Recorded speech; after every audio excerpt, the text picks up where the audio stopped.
Hello guys, welcome to ആമീസ് creation. നമ്മളിന്ന് എറണാകുളത്തേക്ക് ട്രെയിനിലൊരു യാത്ര പോവാണ് കേട്ടോ. എൻ്റെ കൂടെയുള്ളത് എൻ്റെ സിസ്റ്ററാണ്. ഞങ്ങൾ രണ്ടാളെയും രാവിലെ തന്നെ സിപ്ചേട്ടൻ റെയിൽവേ സ്റ്റേഷനിലേക്ക് കൊണ്ടുവന്നാക്കി. ട്രെയിൻ ഡേ വന്നു കേട്ടോ. നമ്മൾ ആലുവ റെയിൽവേ സ്റ്റേഷനിലേക്കാണ് പോകുന്നത്. ആദ്യമായിട്ടാണ് ഞങ്ങൾ രണ്ടാളും കൂടി ഒറ്റയ്ക്ക് ട്രെയിൻ കയറിയിട്ട്, നമ്മുടെ തൊട്ടടുത്തുള്ളൊരു സ്ഥലമാണെങ്കിലും ആദ്യമായിട്ടാണ് ഞങ്ങൾ രണ്ടാളും കൂടി ഒറ്റയ്ക്ക് ട്രെയിൻ കയറി പോകുന്നത്. സിബിചേട്ടൻ ഞങ്ങളെ ട്രെയിനിലൊക്കെ കയറ്റി വിട്ടിട്ട് ഞങ്ങൾക്ക് ടാറ്റയും തന്നിട്ട് ട്രെയിൻ ഡേ പോയിക്കൊണ്ടിരിക്കുകയാണ്. ഞങ്ങൾക്ക് വിൻഡോ സീറ്റൊന്നും കിട്ടിയില്ല. എങ്ങനെയെങ്കിലുമൊക്കെ അഡ്ജസ്റ്റ് ചെയ്ത് ഞങ്ങൾ ട്രെയിനിൽ കിട്ടിയ സീറ്റിൽ അങ്ങോട്ട് ഇരുന്നു. സിസ്റ്റർക്കൊരു എക്സാം ഉണ്ടായിരുന്നു, അതിന് വേണ്ടിയിട്ടാണ് ഞങ്ങളിപ്പോൾ ഈ യാത്ര പോകുന്നത്. ഞങ്ങൾക്ക് അടുത്തിരിക്കാനൊന്നും സീറ്റ് കിട്ടിയില്ല. അവൾ എൻ്റെ ഓപ്പോസിറ്റും ഇരുന്നു, ഞാൻ അവളുടെ ഓപ്പോസിറ്റും ഇരുന്നു. അവൾ എന്തൊക്കെയോ ഫോണിൽ നോക്കണുണ്ട്. അവൾ നോക്കണത് കണ്ടപ്പോൾ ഞാനും വിട്ടുകൊടുത്തില്ല. ഞാനും കുറച്ച് നേരം ഫോണിലൊക്കെ നോക്കിയിരുന്നു.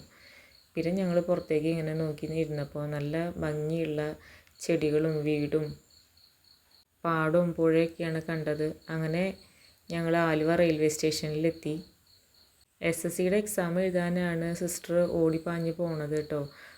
റെയിൽവേ സ്റ്റേഷനിൽ ഇറങ്ങി ബസ് കയറിയിട്ട് പോകാമെന്ന് വിചാരിച്ച് ഞങ്ങൾക്ക് നേരം വൈകുമെന്ന് ആൾക്ക് ടെൻഷൻ ആയതുകൊണ്ട് ഓട്ടോ വിളിച്ചിട്ടാണ് ഞങ്ങൾ പോയത്. ഓട്ടോക്കാരൻ കൃത്യമായിട്ട് ഞങ്ങളെ എക്സാം സെൻറ്ററിൻ്റെ മുന്നിൽ തന്നെ കൊണ്ടുവന്ന് എത്തിച്ചു. ഓട്ടോ ഇറങ്ങിയിട്ടും അവൾ ഓടി എക്സാം സെൻറ്ററിൽ കയറി. അവൾ പോയ തക്കത്തിന് ഞാൻ രാവിലത്തെ ബ്രേക്ക്ഫാസ്റ്റ് ഒന്നും കഴിച്ചിട്ടുണ്ടായിരുന്നില്ല. അപ്പോൾ രാവിലത്തെ ബ്രേക്ക്ഫാസ്റ്റ് കഴിച്ചു. എൻ്റെ പോലെ അവർ കുറേ അധികം ആൾക്കാർ എക്സാം എഴുതാൻ വേണ്ടി പോയവരെ കാത്തിരിക്കുന്നുണ്ടായിരുന്നു. പുറത്ത് നല്ല മഴയായിരുന്നു, ഹെവി റെയിനാണ്. ഞങ്ങളിവിടെ മഴ കൊള്ളാണ്ട് ഉള്ളിലൊക്കെ ഇരുന്നു. എക്സാം ഒരു 10:45 ആയപ്പോൾ എക്സാം കഴിഞ്ഞു. എക്സാം കഴിഞ്ഞതും കണ്ടില്ലേ, ഇഷ്ടംപോലെ കുട്ടികളാണ് എക്സാം എഴുതാൻ വേണ്ടി വന്നിരിക്കുന്നത്. സിസ്റ്റർ ഭയങ്കര ഹാപ്പി ആയിട്ട്, അവൾക്ക് എക്സാമൊക്കെ നല്ല എളുപ്പമുണ്ടായിരുന്നു എന്ന് തോന്നുന്നു, ഭയങ്കര ഹാപ്പി ആയിട്ട് വന്നു. അങ്ങനെ ഞങ്ങൾ തിരിച്ച് എക്സാം കഴിഞ്ഞ് ആലുവ റെയിൽവേ സ്റ്റേഷനിലെത്തി.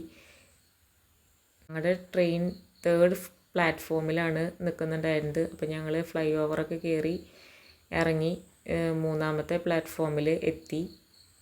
അരമണിക്കൂർ ലേറ്റ് ആയിരുന്നു കേട്ടോ ട്രെയിൻ. 11:30 എന്ന് പറഞ്ഞിട്ട് 12 മണിക്കാണ് ട്രെയിൻ എത്തിയത്. അവളൊരു പാക്കറ്റ് ലേസൊക്കെ മേടിച്ച് ഇങ്ങനെ മെല്ലെ കഴിച്ചിട്ടാണ് പോകുന്നത്. ട്രെയിനിൽ കയറിയതും ഇപ്പോഴും ഞങ്ങൾക്ക് വിൻഡോ സീറ്റ് കിട്ടിയില്ല. ഞങ്ങൾ എത്തിപ്പിടിച്ച് പുറത്തേക്കൊക്കെ ഒന്ന് നോക്കി. സിയാലൊക്കെ കണ്ടു കേട്ടോ. കൊച്ചിൻ ഇൻ്റർനാഷണൽ എയർപോർട്ടൊക്കെ കണ്ടു. കുറേ പ്ലെയിനുകൾ നിർത്തിയിട്ടിട്ടുണ്ടായിരുന്നു, അതൊക്കെ കണ്ടു. അങ്ങനെ ഞങ്ങളുടെ ഇന്നത്തെ യാത്ര അവസാനിക്കുകയാണ്. ബായ്.